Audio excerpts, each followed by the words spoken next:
Hi, everyone. Thanks for joining us today for this interview. I'm really excited to be joined by my colleague, Bensoussan. And Eric is a transformational relationship coach based in Vancouver, British Columbia. And Eric and I met as colleagues in a professional mastermind group that we're in, a business coaching group. And I was very intrigued by learning more about Eric and his work.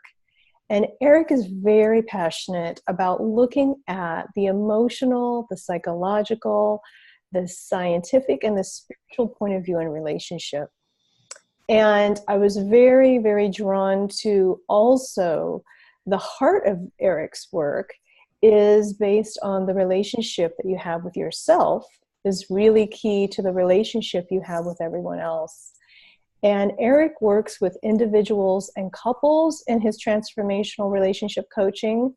And he also has the unique life perspective and the life experience of having been married and divorced 3 times.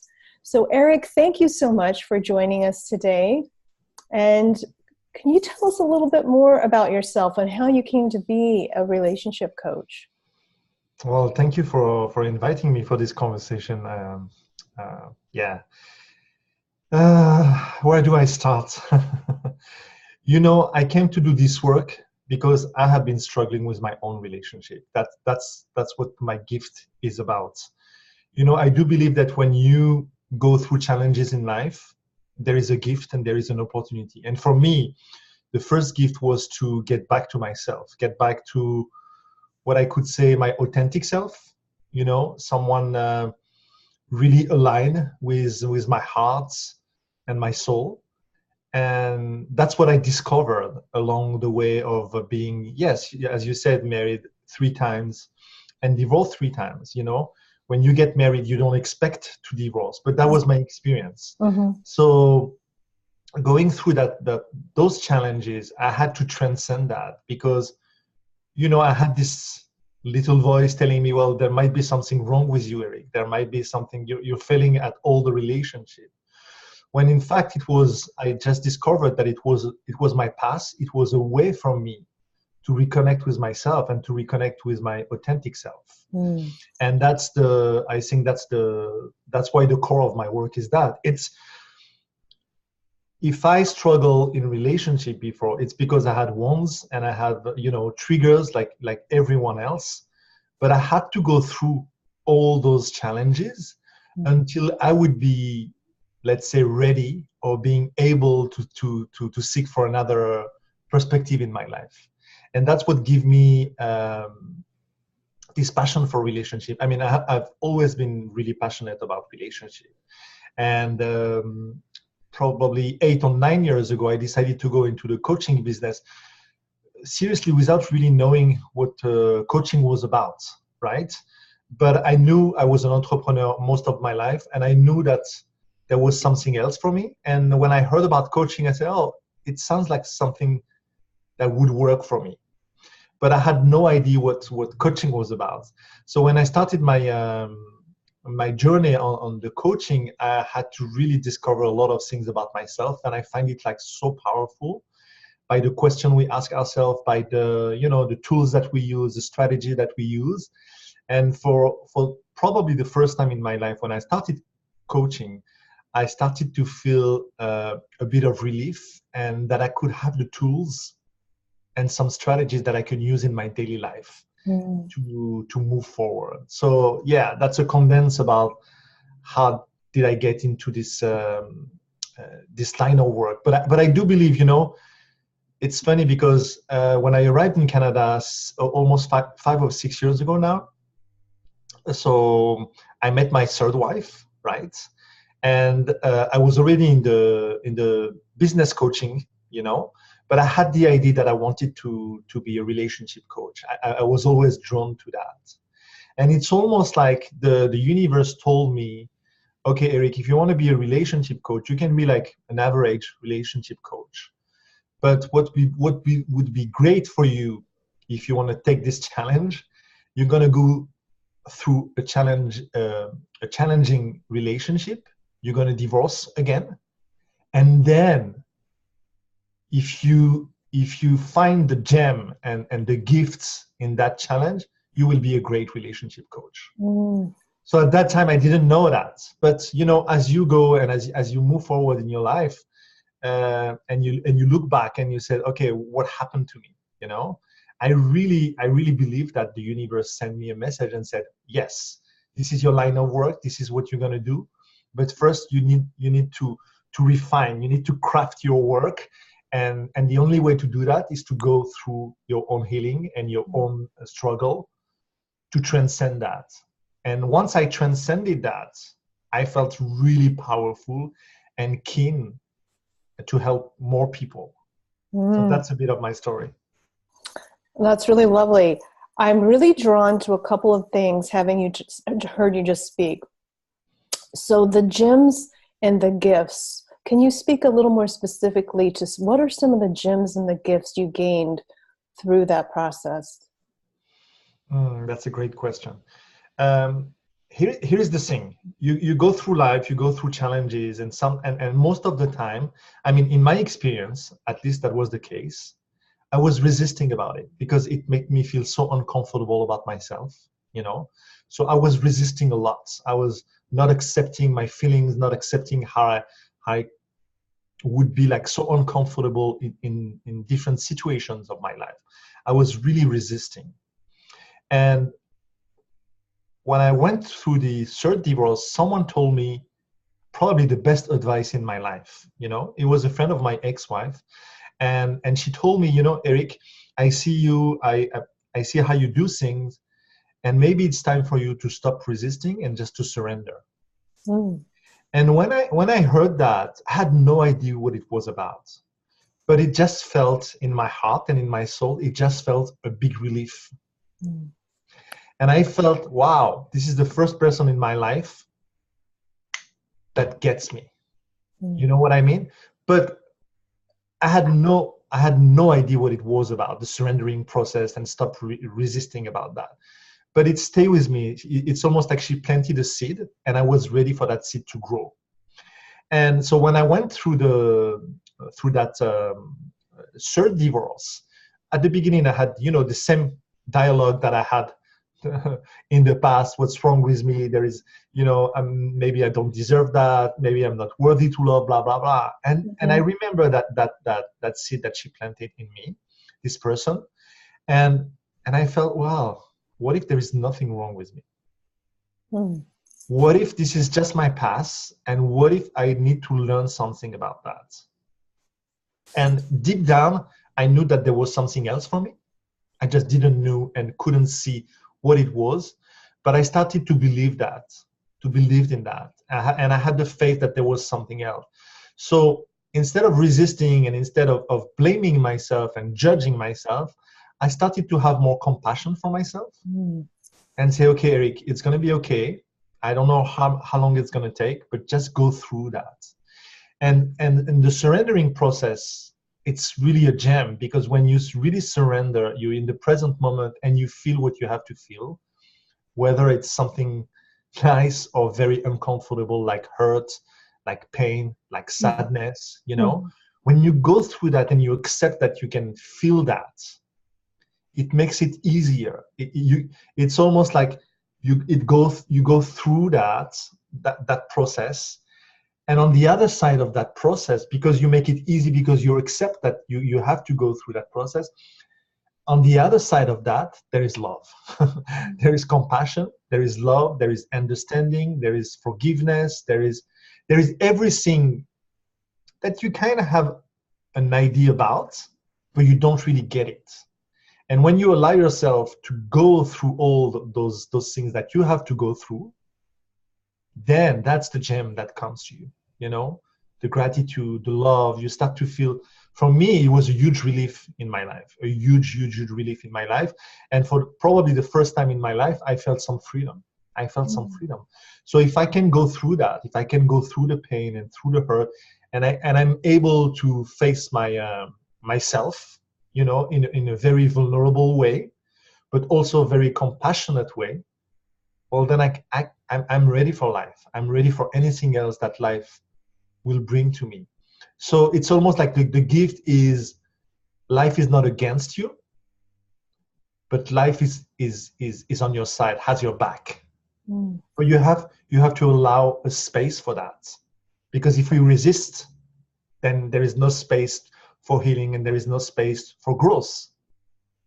So that was one of the best blessings and gifts in my life. And probably the shifting point on the second thing, like most important for me, it's when I started to feel compassionate with myself. I started to feel compassionate with my ex-wife. And I started to realize, wow, she's suffering as much as I am. She's in pain as much as I am. She's going through her own stuff like I am. So it's not me against her. It's just two human beings trying their best to be happy, trying their best to feel better. And it really struck me when I could feel her pain. Because then I started to stop, all the judgment, all the blaming process that we go through sometimes, after a divorce or after a breakup. I said, Eric, there is no way you're going to be resentful or angry at her for anything, because she's just like you. She's suffering as much as you do. So let's create a space for her and for me that we can just be ourselves and just heal what we have to heal. It didn't work. It didn't work. That's just the way it is. But I learned so much from that relationship. Probably it was the best learning in all my relationship from all my life. So yeah, so it's a lot about compassion. For me, it's a lot about compassion and staying in a place of love for yourself, but also a place of love for others. And when you stay in a place of love, there is no judgment. There is no need to judge yourself, or there is no need to judge others. And that makes a huge difference. Yeah, that's really rich, because listening to you, there are certain things you say, the space and the opening. And then on the other side of it, it's like I can just imagine, like you said, there's the gift. Once you surrender, you allow the space to be present to what's within you. You open up to the love that's actually there. And you start with yourself. Then you come from a place of non-judgment and acceptance of yourself. Then you can come from that place for the other in relationship. Yeah, absolutely. And that space, what I discovered about that space that we can create, that everyone can really create, it's when you slow down, when you really slow down and you stop trying to fix anything. You stop trying to say, okay, there is something wrong with me, I need to do that. Just stop for a minute. Even if it's for one tiny second, just stop.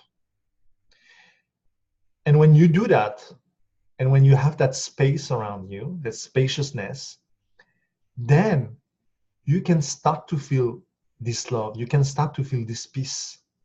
And then as you go through that, you realize, oh my God, he was there all the time. I just didn't know how to access it. I just didn't know that it was so simple. I mean, of course, we go through emotional challenges. And when I say it's simple, I don't want people to believe that I diminish any emotional challenge that we go through. But once you go onto the other side, then you say, wow, it was easy. And I think really the key is being present to yourself, and whatever you have to deal with, just deal with it. And don't make it mean anything. Don't make it mean anything. If you are able not to make any stories about what happened to your life, not identifying yourself with your circumstances and your challenges, just don't make it mean anything. And then there is something else coming your way. There is this healing that takes place. Sometimes we don't have to do anything to heal. Sometimes we do have to face things. We need courage, and we need to talk to someone, and we need to seek for help, and we need to express how we feel. But sometimes just by really slowing down and accepting ourselves as we are, it's really part of the healing process. For me, it was that, and that's what I see with all of my clients. It's very profound, Eric. This morning I was reading a book called The Four Noble Truths, written about a Buddhist teacher, his teachings. And they speak to that in the book about the attachments and the attachments that the mind makes, like you were thinking. It reminds me a little bit of like the Course in Miracles too, where we attach meaning, and through there is where we begin to suffer. When we, and from a psychological point of view, because I have that background too, it's like projecting. We're projecting onto another. And what I hear you saying is, when we can stay present in the moment, just for even one moment, that space, that presence, that compassion, that love, we don't need to do anything. It's just like I can even feel it as you're speaking. I can feel the spaciousness because of the work that you've done yourself through your own transformation. No, absolutely, absolutely. And I really encourage whoever is listening to that interview, I really encourage people to stop trying to fix things, to stop trying to do things, and really having the courage, because it takes courage just to be with yourself and slowing down and just, you know, and just, you know, create some space around you that you can just be yourself. And I think we always have an idea about who we are, or about an idea about who we should be, you know, and we have to drop that. We have to drop everything. And yeah, so when I say don't make it mean anything, it's because we grew up as a making meaning machine. As a kid, you know, we grew up as kids, and our parents start to tell us things. Oh no, you shouldn't do that. You shouldn't feel that way. Blah blah blah blah blah blah. And then we start from that things that happened in the past. Something happens. Someone says something to you, and then the mind, and as especially with kids, but adults same, we make it mean something. So I like to take that a very small example that people can have a sense of that. Let's say a little girl has a, you know, something planned with the school, and they need some parents to come at school to help. So this little girl or this little boy, they're very excited. They go home and they say, hey mom, hey dad, we're doing this, we're going to ski, or we're going, you know, in nature. We need some parents. I want you to come. I want you to be with me. Come with me. Okay, you know, that this excitement. And then the parents say, well, you know, it's on a Thursday, I need to work. I don't think I can do that. I'm sorry, but I won't be able to do that. And that's it. Then as a kid, we start to make it mean something. So there is something happen, nothing special, right? Very common. But that as a kid, we said, oh, why my mother or why my father doesn't want to come to me? Maybe they don't love me enough. Maybe they don't care about me. Or maybe, you know, whatever stories you have. And there's nothing we can do. Kids will make some stories. I mean, all we can do as parents, as conscious parents, is to reassure them and say, you know, honey, I would really love to come with you, but here's my thing. Maybe we can do something else together. That you can reassure the kids. But most of the time we don't do that. And most of the time our parents at the last generation didn't do that because they had so much to deal with, right? So as a little kid, you make it mean something. And from that meaning, because it happens few times, it becomes a belief.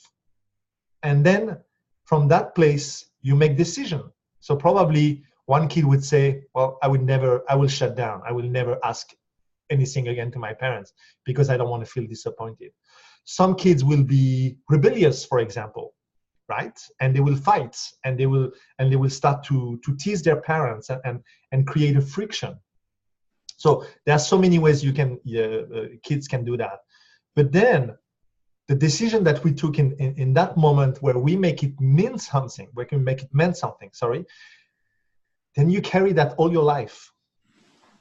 And as you grew up and as you living your adult life, then you're living from an agreement or for something you decided when you were 5 years old, 6 years old, 8 years old, 10 years old. So you can see how irrelevant it is that. So as part of the healing is if we can recognize that, if we can recognize, oh, I get triggered, you know, whenever someone says something to me, I feel rejected, or maybe I don't feel really validated, or maybe I feel I'm not important to them, then you can start to recognize that there are some patterns and some belief, and then you can say, well, what is this belief behind that? And of course, if you can do it yourself, great. But if you need to, just go see a psychotherapist, go see a coach, go see a counselor, go see someone that will help you unravel that you can start fresh. And you can say, okay, now I'm 50 years old. I'm going to make a new agreement for my life. I'm going to believe that's whatever it is. You know what I mean? Mm-hmm. And I think it's very crucial that people can understand that, because most of us, we carry with us so many decisions that we took as a child, and we have emotional wounds from that period of time. And by the way, whether you have the greatest parents or whether you have the worst parents ever, because even the greatest parents that give you love, they don't know anything. Nobody taught them how to be a great parents, how to communicate with the kids and feeling them their sense of safety and sense of reassuring the kids all the time and checking with them. And I say, yeah. And the most important is, if I can give an advice to all the parents that listening, and I'm giving that advice for myself first. I'm a father of 4 kids. Is to really, when one of your kid is telling you how they feel, just listen to them and just acknowledge them for how they feel. Because most of the time, I mean, in my early adulthood, I would say, well, no, why do you feel that way? You shouldn't feel that way. Mm-hmm, mm-hmm. And I can recognize that my parents did exactly the same with me. So as a little kid, I shut it down. And I felt it wasn't safe for me to share how I feel. So it took me a very long time to be able to say, hey, this is how I feel. There's nothing wrong with that, but I can express that. So yeah, so I think it's also really important about the meaning that we make, and recognizing that the meaning that we made in our past stories are totally irrelevant in our present life.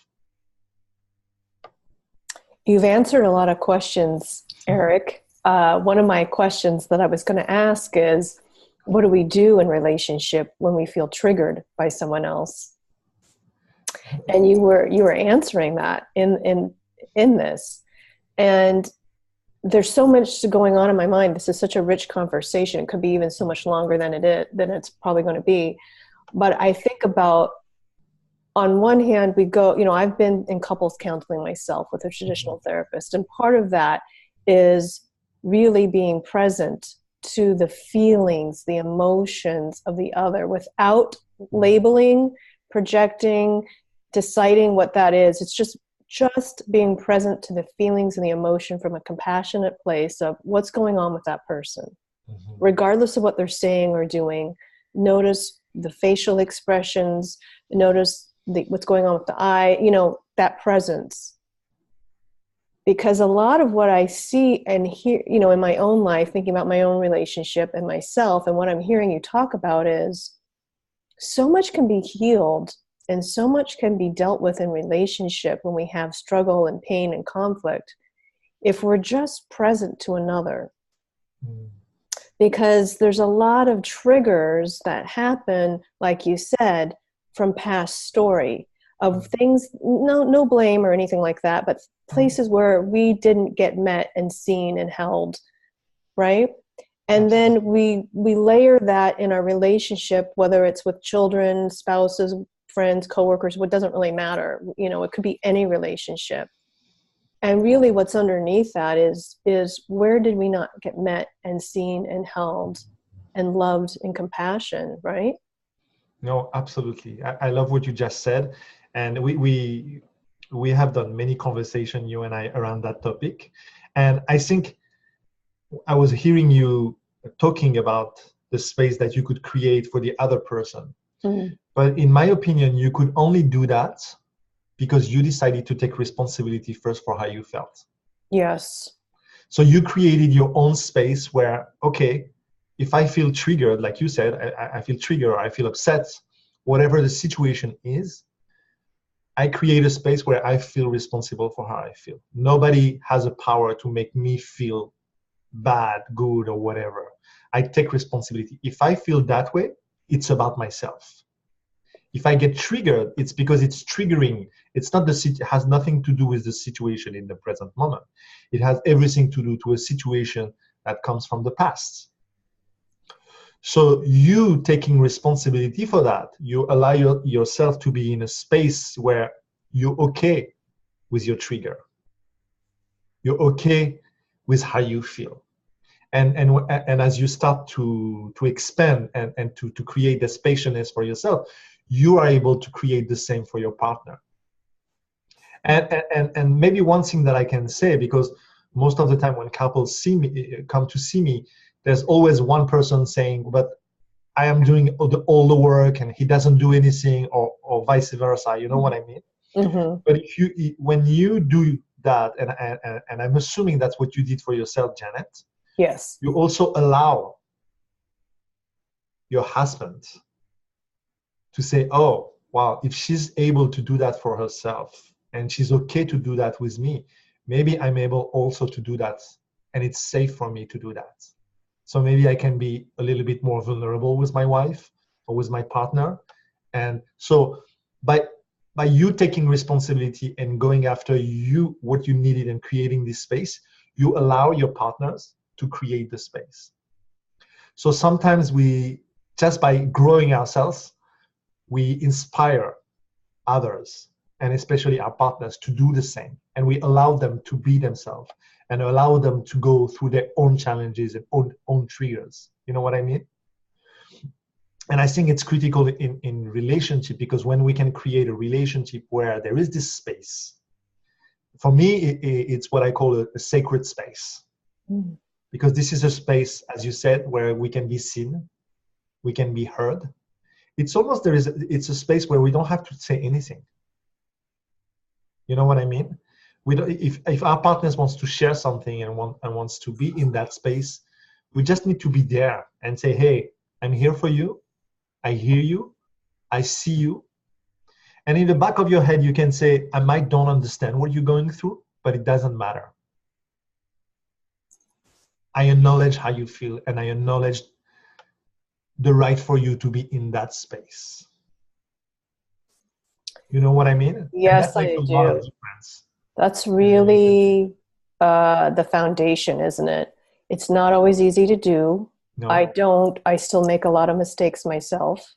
A lot of places I trigger my husband as I get too directive, or I get too, he calls it being his therapist. Yes. I know and when I really take it in, I realize, because I'm not doing what you're saying. I'm trying to create suggestions and solutions rather than just being present to whatever needs to be felt, seen, heard, and witnessed.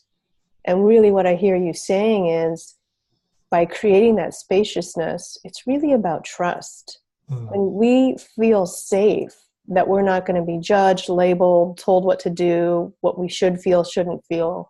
We feel safety. When we have that safety, we feel trust. Then you can just really be. Yeah, no, absolutely. That's beautiful. Exactly. And that's what you want to create. And of course, it takes a lot of courage. It takes a lot of practice.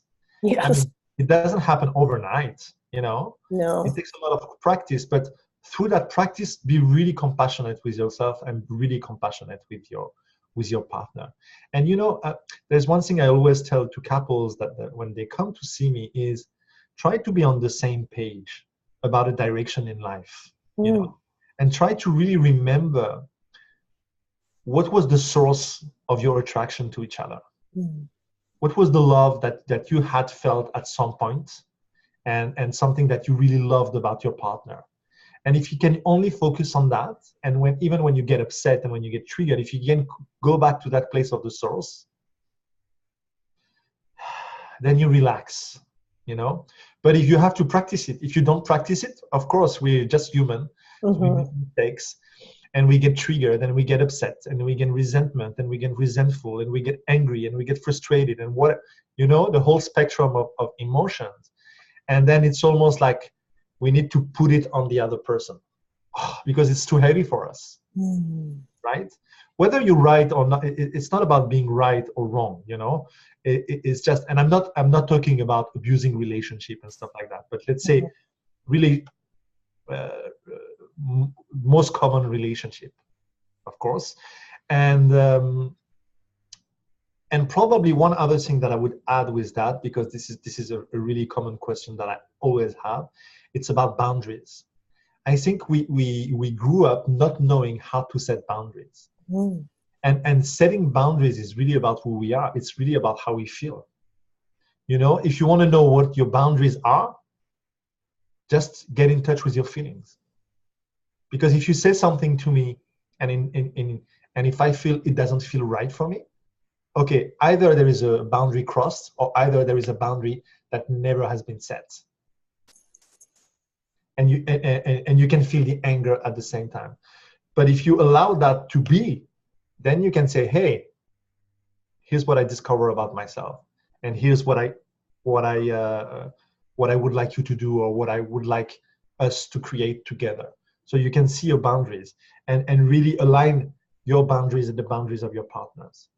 And it's one of the things that people has the most difficult time with is setting boundaries. And I was exactly the same for a very, very, very long time. And even if I'm good at that right now, right, from time to time, I catch myself saying, oh, why did I say yes when I wanted to say no? Oh, it doesn't feel right for me. Why I say that I would do it if it doesn't feel right for me? But the only difference for now is I can go back and say, hey, you know, you told me that, but in fact, I think I'm going to tell you no around that because it doesn't feel good for me. You know, I align myself to rewind and to say not to deal with the consequences of me not being able to put the boundaries, right? And I think that's also what creates connection. It's when you're able to set boundaries, you allow your partners to do exactly the same, and that's when you can really create more connection. And also that space that we're talking about from this conversation, that space creates connection. Really, I do believe that what's create the best connection between two people. There's a lot here. It's a big piece of the work I do with people too, the boundaries. Yeah. Clear communication, boundaries creates trust and safety as well. Knowing yourself. There's a lot here. One last thing, because I know this could be a longer conversation, but one last thing I wanted to ask you, Eric, is I was really intrigued when you said the the scientific point of view. What do you mean by that? Well, okay, I'm gonna give you an example. Okay, I learned that from Dr. Joe Dispenza. You have a mind and you have thoughts. Okay, so every day you have around 70 to 80,000 thoughts a day. So we are constantly thinking, even when we think we're not, right? And you go to sleep, you wake up in the morning, and you have 95% of the same thoughts of yesterday come back. Okay, so here's what's going to happen. You're going to recreate the same experience every day. So because you're thinking about what you thought the last day and the previous day, it's almost like you're living in the past, right? And you will recreate over and over again the same experience. Because if you have a thought, then it can become a belief, and from the belief there is a behavior or an action. And from that belief and behavior, there is an emotion. And from that emotion, there is your experience. This is how you create your experience, right? So if you constantly thinking the same thing, there is no place for change. There is no place for transformation. You will act exactly the same the next day. You will feel the same emotion, and you will recreate the same experience. So when you are in a situation in life where you feel triggered, where you feel upset, where you feel that, and most people say, I always attract bad guys. I always attract a strong woman. I always attract blah, blah, blah. It's because we recreate the same experience over and over again. So when you're aware of that, you have to start believing that the thoughts that you have every day has to do with your personality, but also your reality. So it's also have to do with your destiny. And so when you start to be aware of that, it's creating another space for yourself to catch yourself whatever you think about, and think, okay, if I think that, does it serve me right now, or does it blocking me? Is it getting into my way of whatever you want to achieve, whether it's in relationship or in life? So that's what I call the scientific point of view, right? It's really something that that's really tangible. So let's put aside psychology, let's put aside spirituality or whatever, if you just think about that, if you want to be able to transform your life, you need to be aware about what are your thoughts, the power they have over you, and then start to have conscious thoughts about what you want to create, and start to do something differently every day that will get you closer to what you really want. And by the way, I'm going to give you one quick example: visualization. I use visualization with most of my clients. Okay, so right now, if I say to all the people, close your eyes, and go back to a space where you feel safe, immediately most of the people, they will go and find a place and they will visualize something. And maybe I could say, okay, you want to be married. Okay, close your eyes and feel as if you're already married. Okay, you already met your partner that you can have trust, and feel that and see what it looks like. So you start to create a kind of a movie in your head about that, and you start to feel, how is this movie? Is it great? Is it feels good? Is it amazing? What joy does it bring me? And then from the scientific point of view, when you do that, it's almost like you rehearse your life, right? Your brain doesn't know that it's your imagination. It's not the past, it's not the future. For the brain, the experience that you had visualizing that, it's like the experience already occurred. So if the experience already occurred, you create new dopamine, you create new neural pathways. You know what I mean? Yes. Your brain is feeling that. And that's really when you can try to rehearse your life, whether it's by meditation or whether it's just by visualization, And so if you start to say, okay, I don't live the life I have, or I don't have the perfect relationship right now. But if I close my eyes and if I go to a space and time where I feel exactly what I need to feel in order to have this relationship, how does that feel? And really, people has to connect with their senses. How does it feel? What do you say to yourself? What do you see? Some people are visual. Some people will see themselves in a situation. Some people will just feel. Some people don't see anything, but they feel something. Some people see colors. Some people see smells. They have some smells. You have to use the whole senses. And from a scientific point of view, it's proven that when you rehearse your life, when you visualize your life, your brain makes it somehow real. So by practicing that and by doing that, which is not something really easy to do, but it takes some practice, then you can really attract things in your life in an unexpected way. And this is a scientific point of view. I can explain that the same, but we don't have time. From a spiritual point of view. But that's what I mean by scientific point of view. Well, that's really exciting. I have not actually heard of a lot of people that work with couples in relationship doing that piece of it. And I'm a big fan of Joe Dispenza as well. And yes, I'm a big believer in all of what you just said. That's really exciting because it's transformation on many, many levels that you're doing with people. And it's really deep work. And it's exciting work. I'm excited to introduce you to people in my audience because I know there's so much that you're doing that really could help a lot of people. Yeah. And just if I can say one thing, people you have to find your own way, your own tools, your own strategies. For some people, visualization works great, and that's beautiful. For some people, it doesn't work. For some people, they might need energy healing. They might Sure. be Reiki healing. They Sure. might be tapping. Some Mm-hmm. people, they need to talk. They need to express. They need Mm-hmm. to sing. They need to feel heard. So whatever the modality you choose, you have to feel drawn to that modality. So there are so many ways that you can heal yourself and that you can have the life you want and live it with power. But the people has to find their own, their own modalities that they feel drawn and that works for them, right? I think we share that really in common, Eric, in our work. I hear that from you. You allow people to be who they're truly meant to be.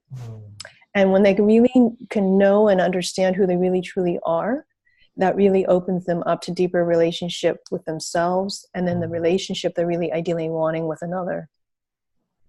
Yeah, absolutely.